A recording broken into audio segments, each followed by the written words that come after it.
The headmaster, when I was leaving school, said, "You ought to be a tailor," because I wasn't very strong. Eventually, I left school and came home, and as I got better, I met a chap called Baglow, who said, "Tailoring? No, that's no good. You should go for another job." So anyway, I waited.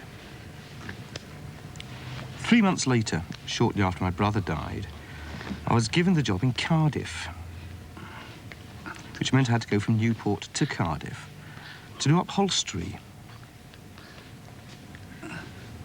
And that's where I stayed until I retired at the age of 65.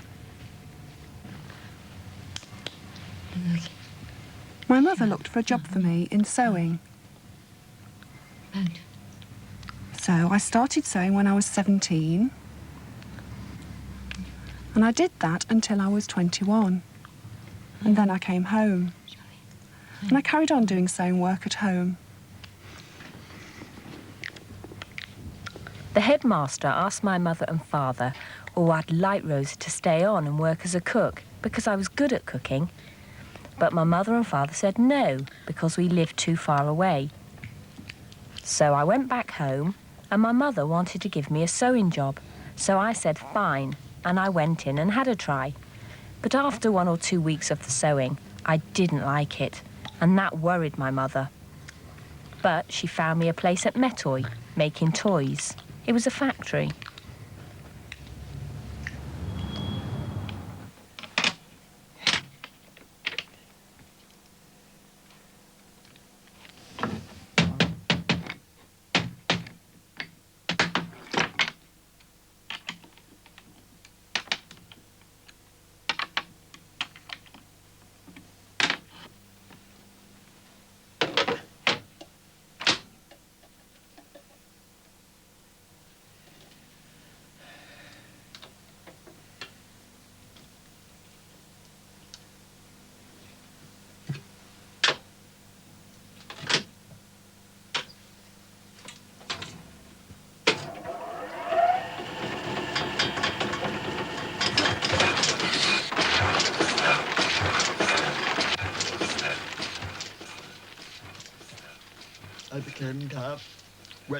I became deaf when I was 11 years, 8 months. That was in 1933, through scarlet fever. So my father had to decide what would be a suitable future for me, whether in education or a trade. So he agreed that I should go to Margate School to learn printing. Really, I felt that I'd like to be a carpenter. But my father, with the headmaster, thought it would suit me better if I learned printing, because I had good English language.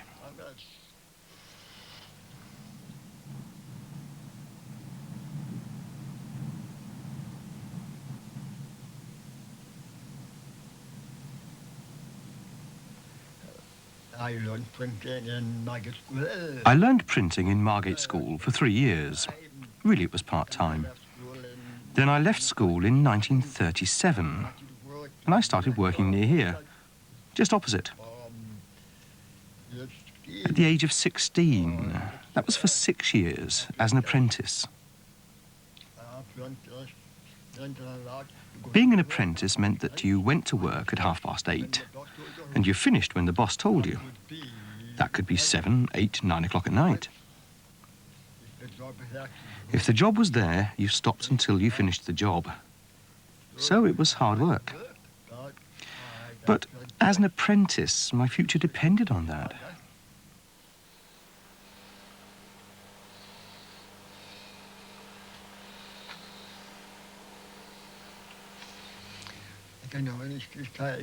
I can honestly say I've had a great deal of satisfaction from the job of printing, because it's full of variety of work.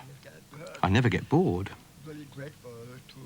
I'm really grateful for the advice I was given when I was young to learn printing. I'll always be thankful for that.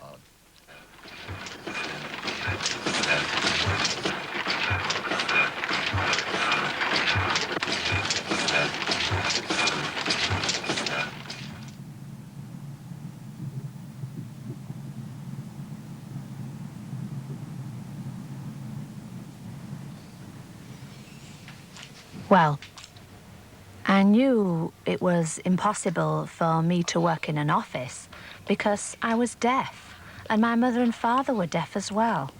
It was impossible. But I had no idea what kind of a job would be given to me.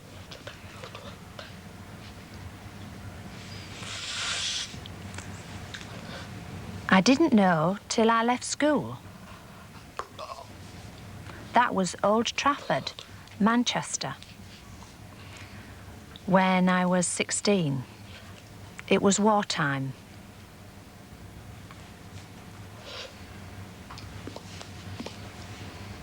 My father knew some firms because they used to contribute subscriptions for the deaf.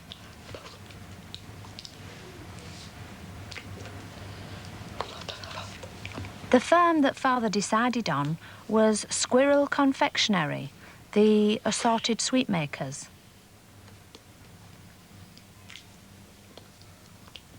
So he took me to see the boss for an interview. He thought I could work as a sweet packer. And I was there for 9 years.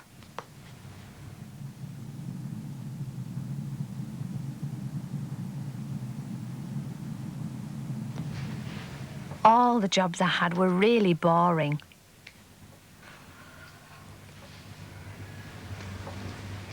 Well, one of the best was at Richmond. There was a variety in that job. It was very interesting. I enjoyed working there. Another one was at the RAD as a clerk. That was all.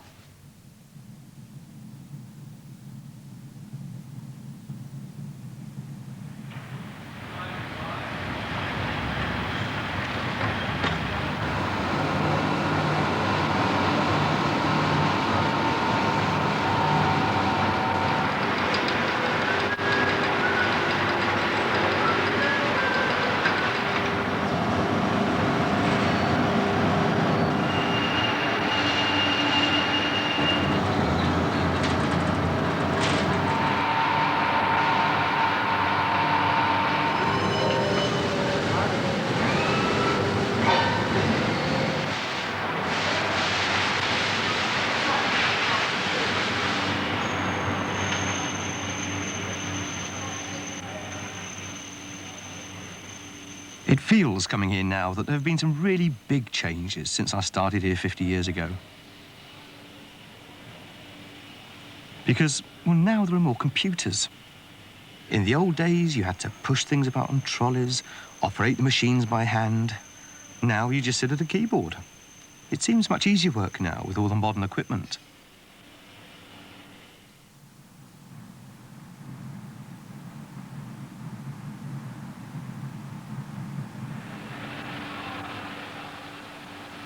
In wartime, I just couldn't get a job. Mr. Rowe himself, the headmaster of the school for the deaf, came to me and said, "What job do you want?" And I said, "I can't think." And he said, "I'll tell Mr. Kelly." Now, he was the missioner, the very first missioner for the deaf in Derby. I was told that he would find me a job. 3 months later, he came to my house and said he'd got me one. And he brought me around here. And then I realised I knew what I was. It was Rolls-Royce.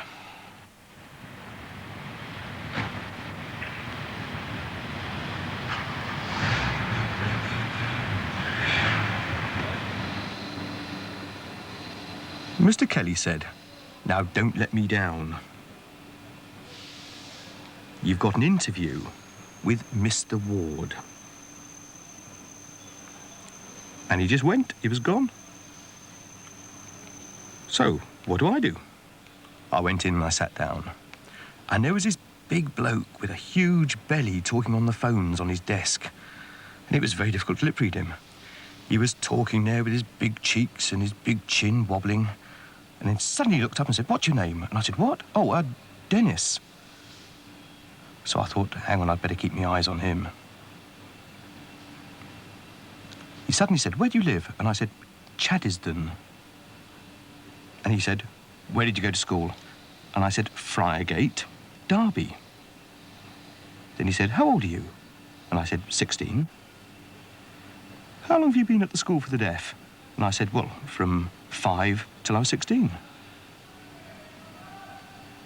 And then he said, can you hear me? And I said, no, sir. And he wouldn't believe it. He said, oh, come on, you can hear me. And I said, no. He said, you heard me. I said, no. He said, but you can understand me. And I said, well, yes. And still I could see he wasn't sure. He said, how can you understand me? And I said, well, lip reading. He said, lip reading? I said, yes. He said, you mean you can hear? And I said, no. He said, you're reading my lips? And I said, yes. And that's how I got the job. Anyway, Mr. Kelly came to my house, and he was really pleased. He was overjoyed. He shook my hands and said, well done, you're starting work. And he said to me, thank you, Dennis. And I said, me? What for? And then Mr. Kelly told me he'd been coming here for 3 months. He kept coming, and every time the management said, no, we're not going to have any deaf people. And before him, Mr. Rowe had been here for a whole month. But in the end, Mr. Rowe had given up. But Mr. Kelly didn't. He refused to give up. And then he said to me, now, you start next Monday.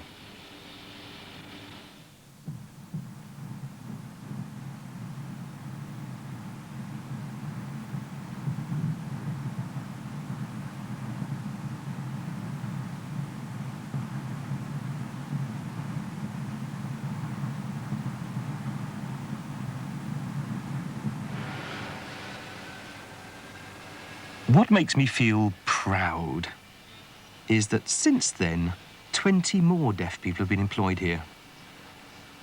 And I realised that if it hadn't have been for Mr. Kelly, they would never have got in. It was my success that opened the door for those other 20 to get in. And that's important.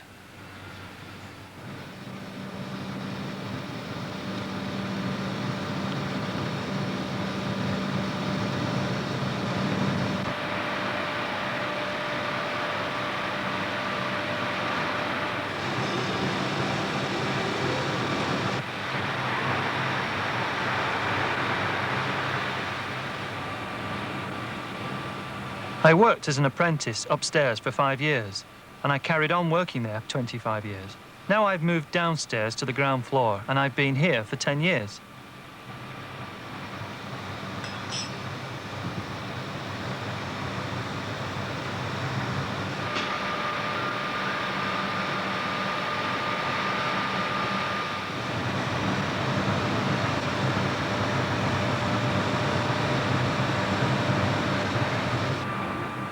I'm on a skilled grade at work, grade 10, and I've been on the same grade since I was 21. Grade 10. I can't get any more promotion because some of the machines are difficult for the deaf. There are some difficulties in communication, because if that machine is worked by a computer, you need communication. I know how to work the machines all right, but if I'm handing over to a hearing person before I go home, I've got to explain to them there's a communication problem. I'm really happy working here. I don't mind that I'm deaf. I just concentrate on the job, and I'm patient.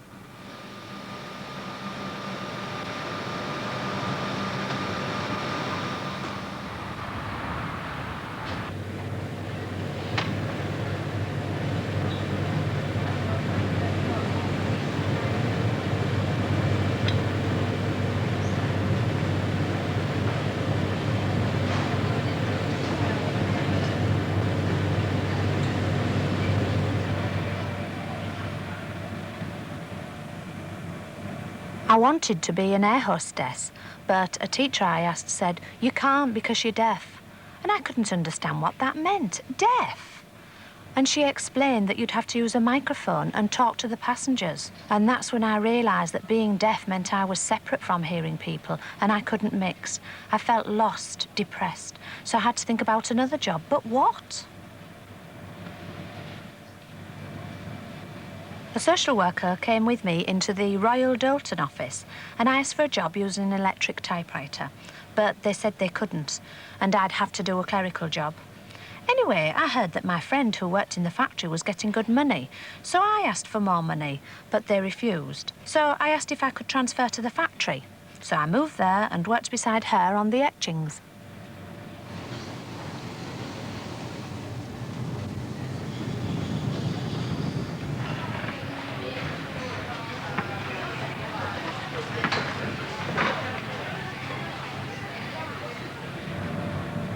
After a while, I met a boy from Derby and we got married.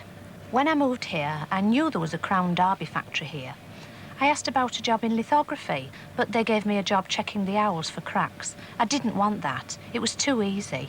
I really wanted lithography, but they couldn't give me that. But anyway, about 2 weeks later, they gave me a job in lithography and I've been there since '76.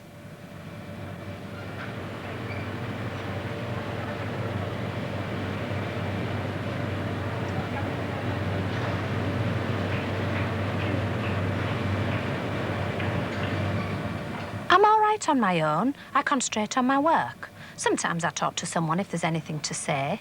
When I see people laughing, I want to find out what they're saying, because I'm dead nosy, and I want to know what's happening. But mostly I work on my own because I like that, being left alone.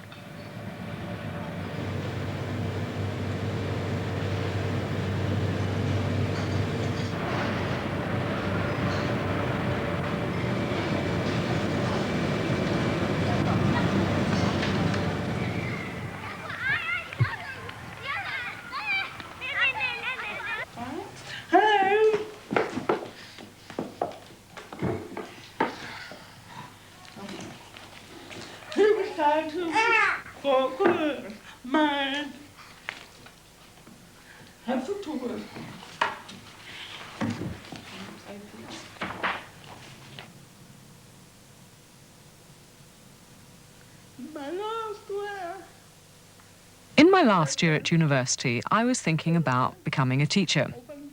I went for an interview in one place, one establishment, and it was a nice place. I had to have a hearing test, so I sat there. Can you hear it? No. Can you hear? No. And so after a while they said, "I'm sorry, Miss Jones, you're too deaf." And I just had to accept it. Then I thought I'd try another place, but I got a reply to say, "Sorry, you're deaf." Now that was very hurtful because, well, I was about to get my degree. I had O-levels and A-levels. What more did they want? Then later on, I became a teacher of the deaf. Before I even went into that school, some of the teachers said things like, "Well, if I had deaf children of my own, I wouldn't let her teach them." Another teacher said, "Whatever next? Perhaps the mentally handicapped teaching the mentally handicapped."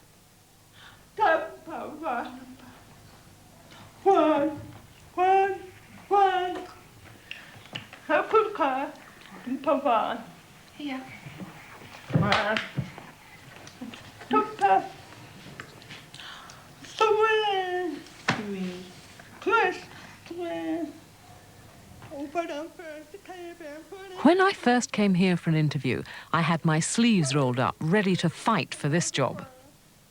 I was ready to justify my qualifications, to justify my abilities. And I sat down, ready for a fight. And they just looked through my application and said, well, and just carried on. They accepted that I was qualified, and that was that. They accepted that I was a teacher, and I was staggered. I was astonished. I didn't have to fight, nothing like that. All they were interested in was what I had to offer. What did I think about reading? They never asked me personal questions like, how did I become deaf? What school did I go to? I hated things like that. Oh, you speak well. How do you manage to speak so well? Nothing at all like that. That was the first thing I liked about here. The second thing is they accepted me as a teacher, as a deaf person teaching, and that was it. I'm one of them. One, two, three, four. Clear. This is Papa photo a second. Shall I choose?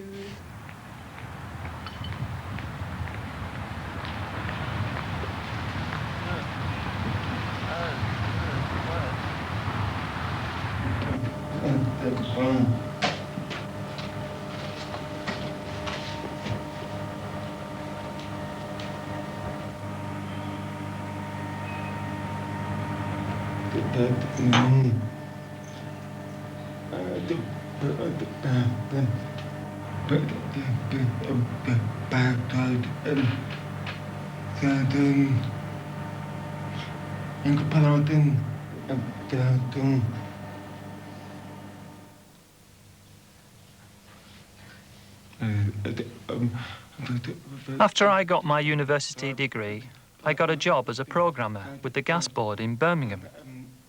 I was a programmer for 8 years. And during that time, I went to the deaf club and met my deaf friends. And I thought I was lucky compared with them. I had a good education and a good job. Why weren't they the same as me? Perhaps there was no college or opportunity for them. Then came Doncaster College for the Deaf, and that was my opportunity. I thought perhaps I would like to work there and use my 8 years' experience and my skills to teach them and give something back. Give them an opportunity to become a professional like me. I'd like to start off as a computer assistant, but I would want promotion and maybe move to a good top job like a computer programmer. I'd like that, hopefully.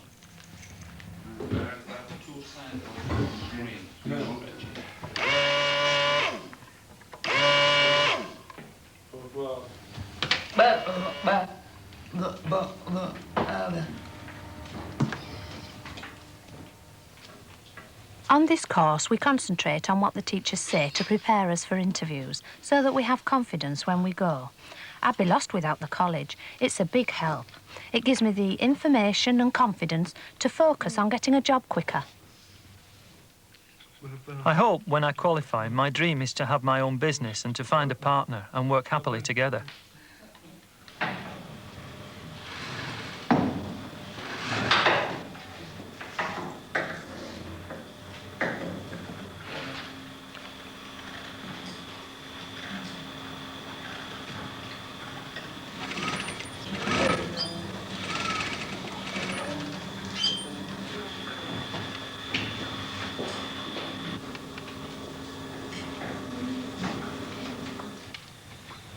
My wish is to work in business for myself and have my own private studio. That's what I want, to have my name, St. John, on the label. And have my own shop as well. That's what I really want and hope for.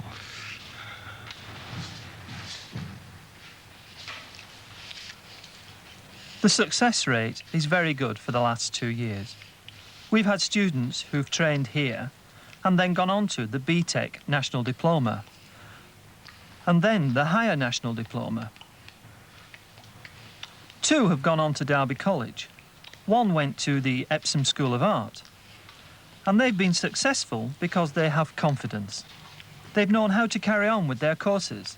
And on the practical side, lots of students have got jobs, both in fashion and in the soft furnishing industries.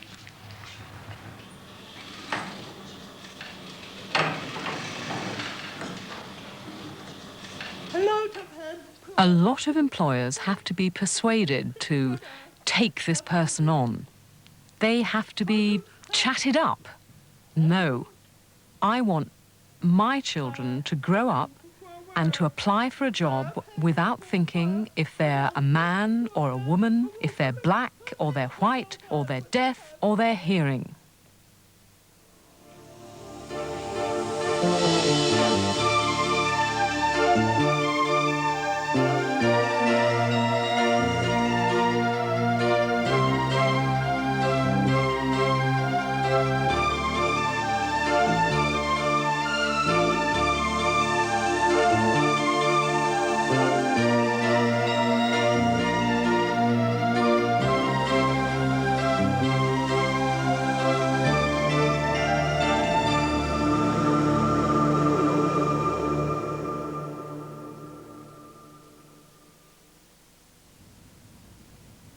If you'd like a free copy of the booklet that accompanies this series, please send a stamped addressed envelope to this address.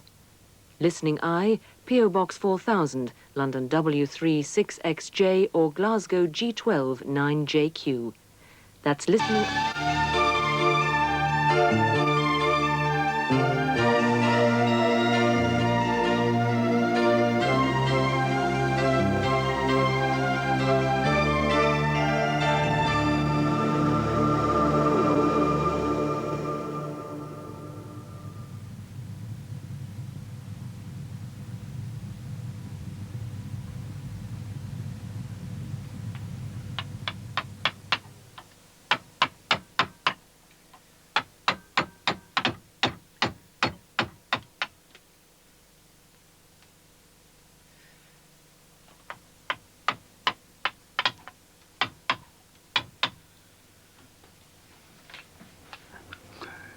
When I was young, I was always looking around and studying the church work, looking at the furniture and making drawings of it all the time, because my father worked as a church warden and a cleaner.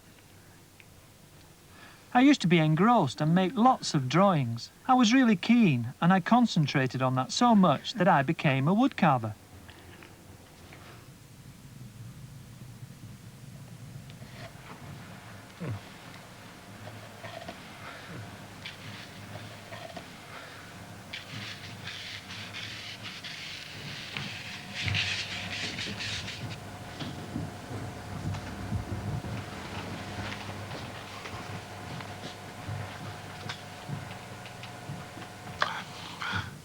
I feel I must develop my work in deaf art. Why do I feel involved? Because I'm deaf.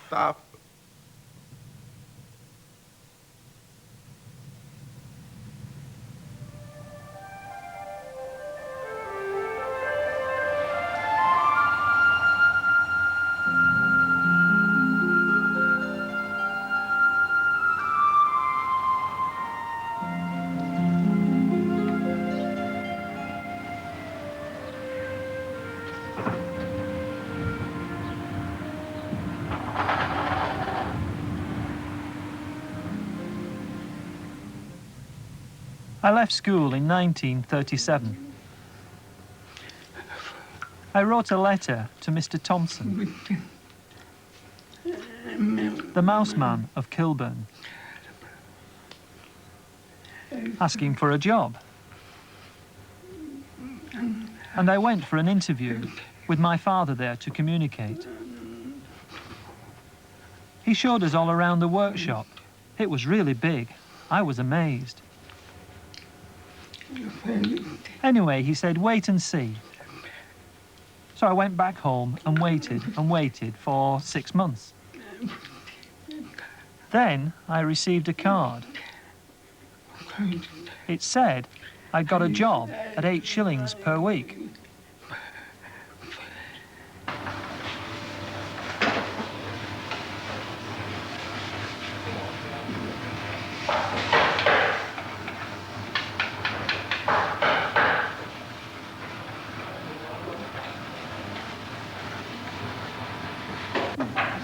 Yes, see that? 10 or 2.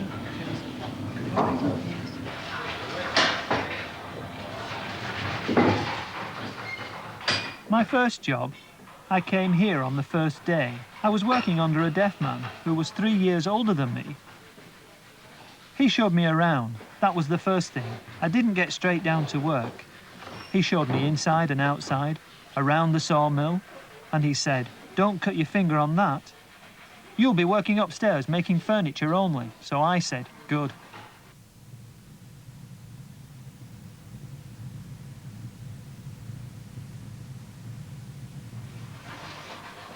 Then, on the second or third day, he gave me a job making lots of pegs in oak with a chisel.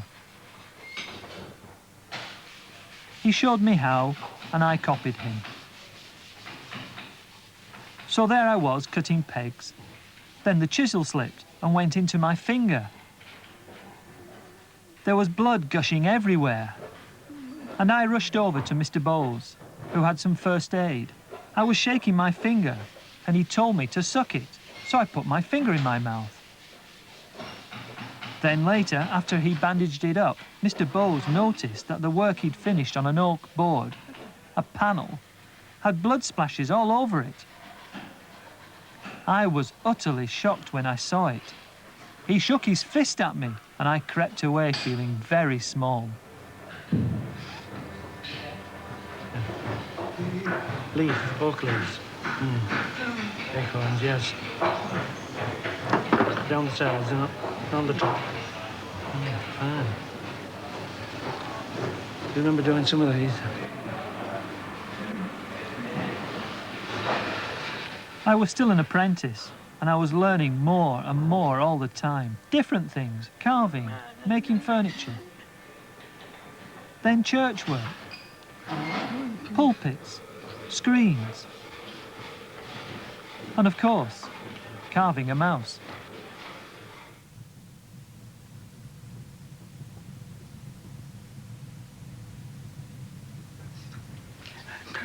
I carved more than 9,000 mice over 12 years.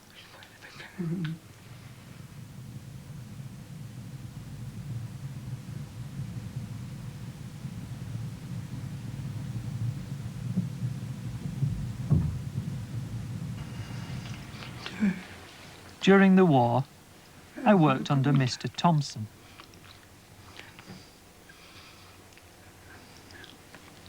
I made wood carvings for the York Minster.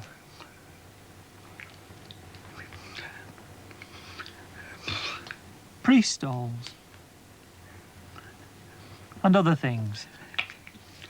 The seating for the Lady Chapel. And a notice board with no mouse on it.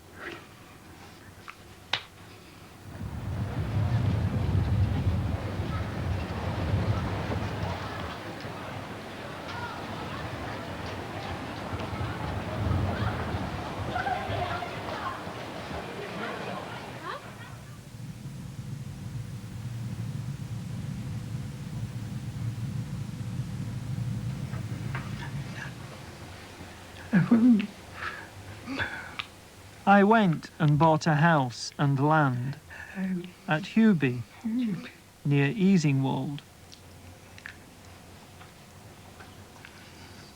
where I built my old workshop. Then I started my own business, making furniture and small things.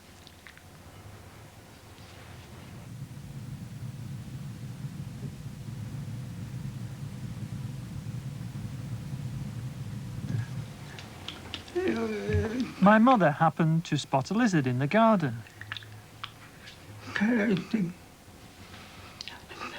So that's where I found my trademark. The lizard.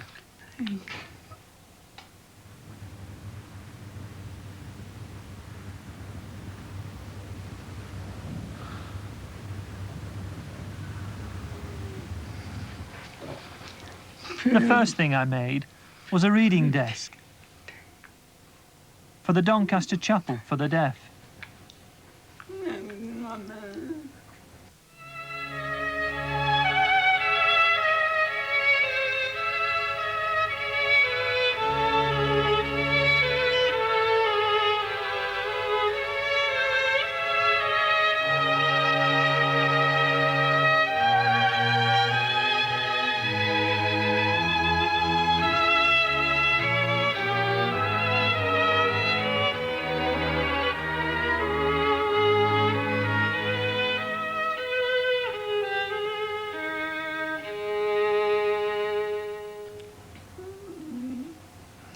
Then, the Last Supper.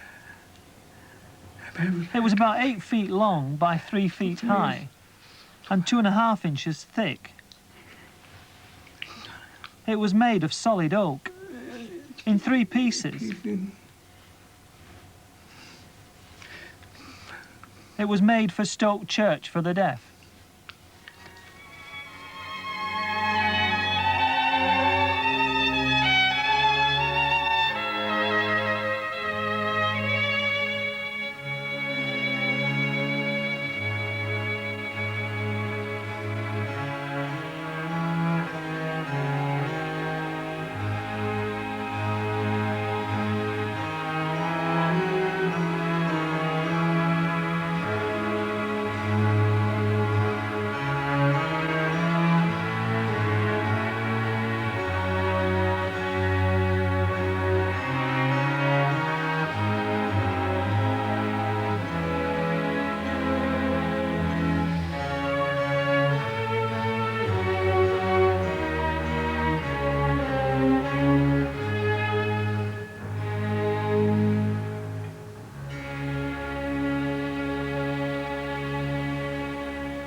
That lasted for 10 years.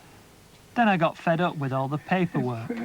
Nights and nights of going through the books, keeping the records, tax and so on. I moved to Doncaster to work at the Doncaster School for the Deaf, teaching woodwork to the boys. I was there 16 years. Then I left and moved to Barnsley and got a job carving statues at Wakefield. Most of the statues were for Ireland.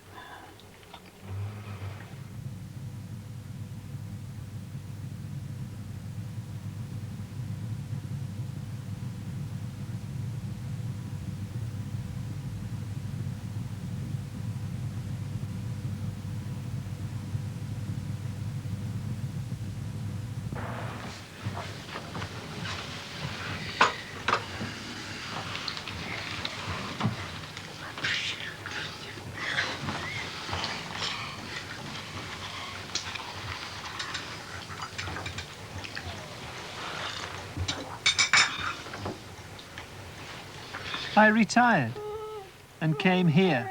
I'm still carving here at home.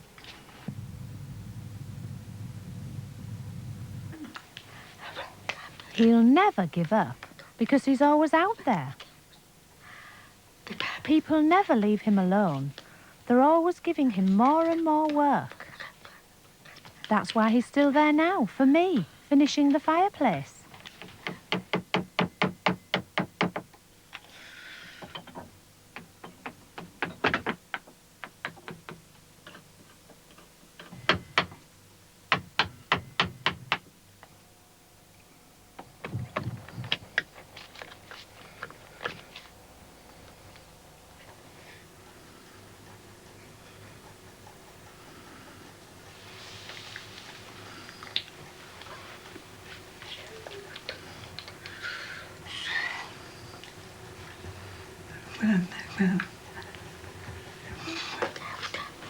I'm proud of him because he's clever, making things, especially the lizard. People always ask me, where's the lizard? And I always say, find it yourself. You'll always find it there.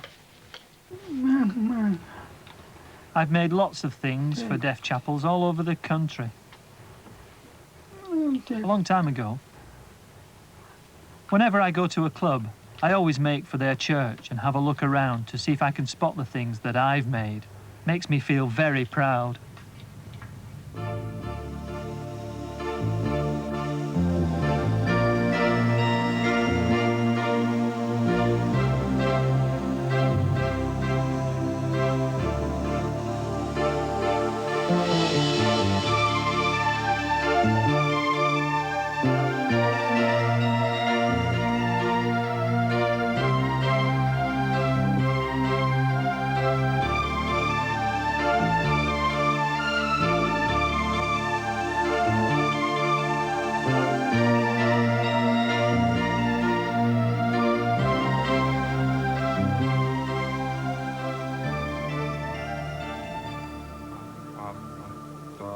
I was 13 years old when I started drawing and painting deaf children's faces.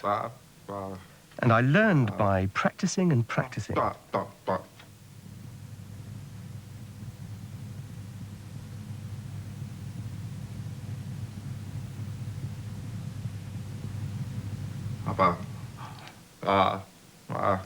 I wanted to draw, and I concentrated on deaf children, but they didn't know what I was doing.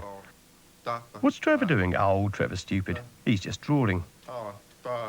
They loved football and cricket and running and that sort of thing. But deep inside, I knew that what I was really keen on was art.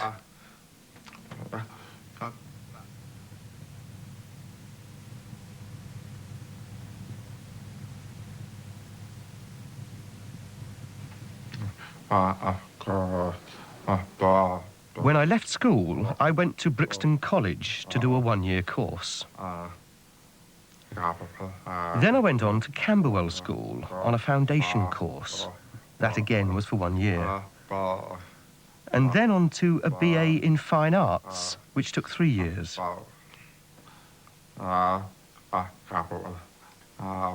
When I left Camberwell, I then went to the Central School of Art to do a postgraduate diploma in printing.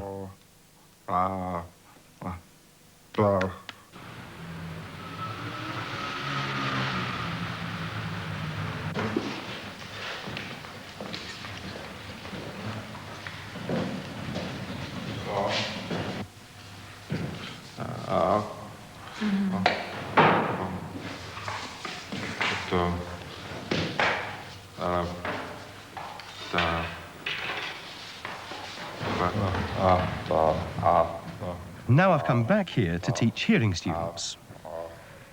I give them support and communicate with them about their art, their paintings and their sculptures. I help them sort out their work.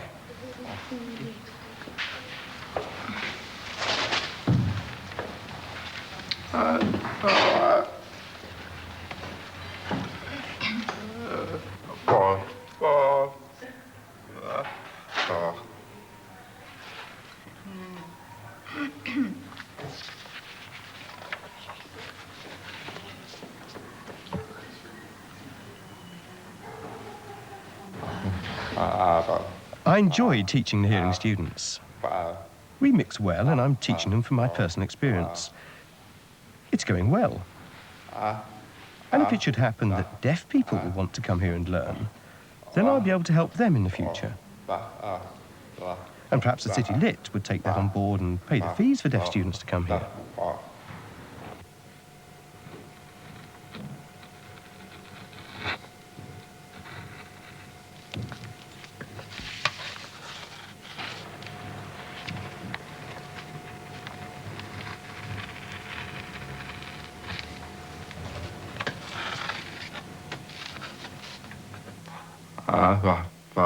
I'm involved in painting and printing,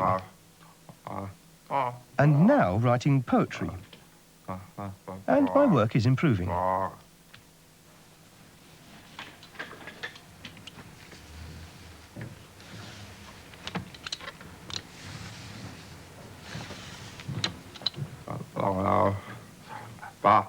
The colours I use are very important to me because they're bright.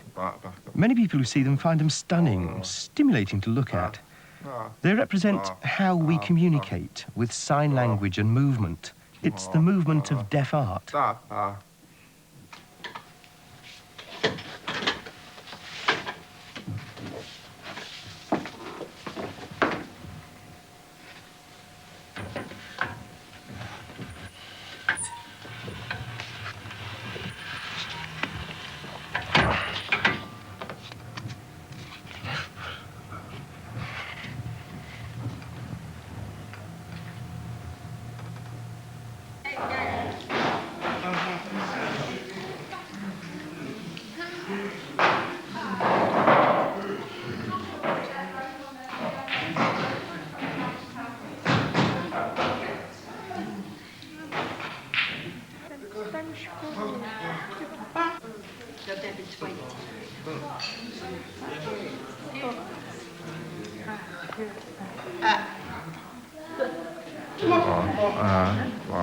I'm particularly interested in sketching deaf people anywhere.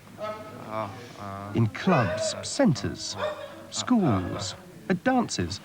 I try to absorb it all. What I see is lots of deaf people all communicating and signing. It's very abstract. It's like art itself. There's joy and happiness. I see young people, black, Asian, all sorts of people. And it helps me with the drawings I do in my books. They leap out at you. And I really enjoy meeting all these people and making new friends.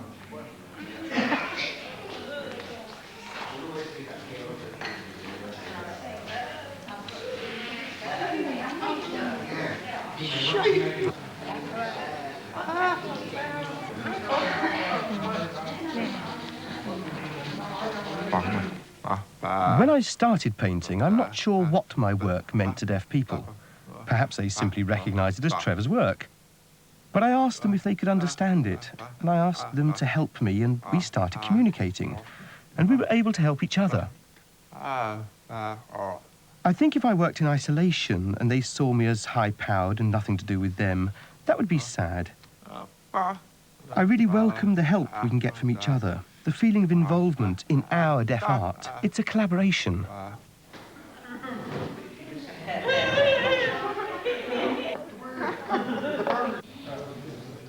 We see things differently.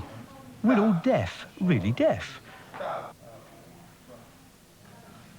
We're different from hearing people. And through my drawings, I'm trying to record how we communicate, sign, enjoy each other, the enthusiasm, the gossip.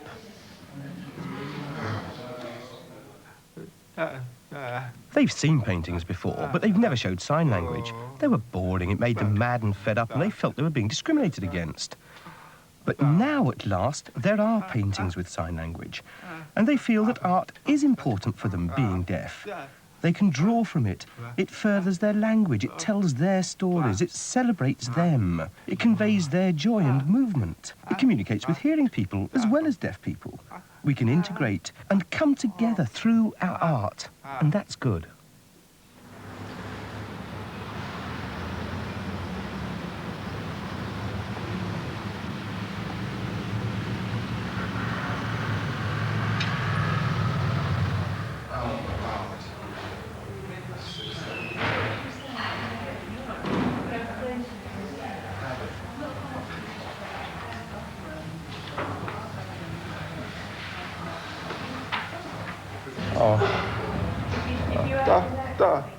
This is some deaf people sitting, eating food.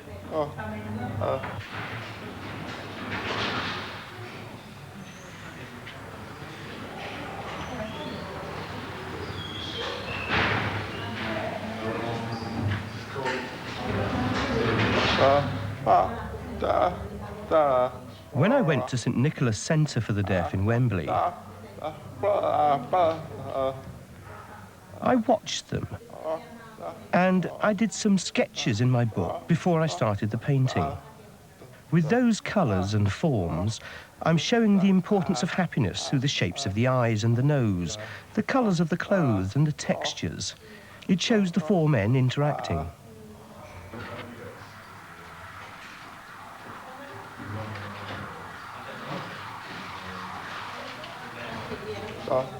This picture is a deaf man with his hands.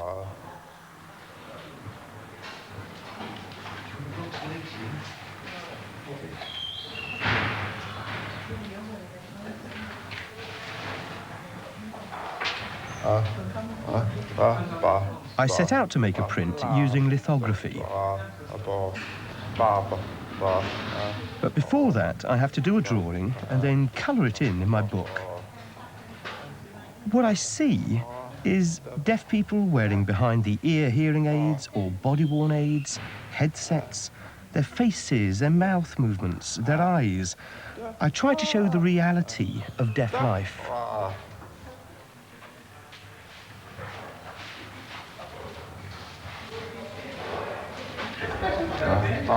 This painting is a deaf woman with sign language.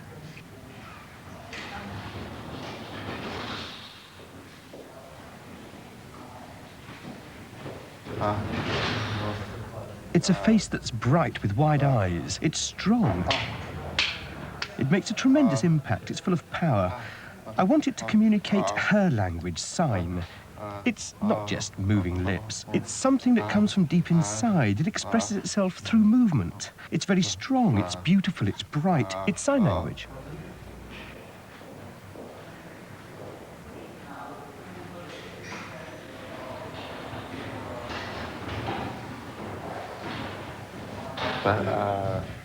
In the past, there have been no exhibitions of deaf art. And that's been a strong motivation for me, involving a lot of work and patience. And I'm happy if I'm able to give deaf people and others more of an awareness when they look at the pictures and stimulate them. If it uplifts them, then that's good for the future.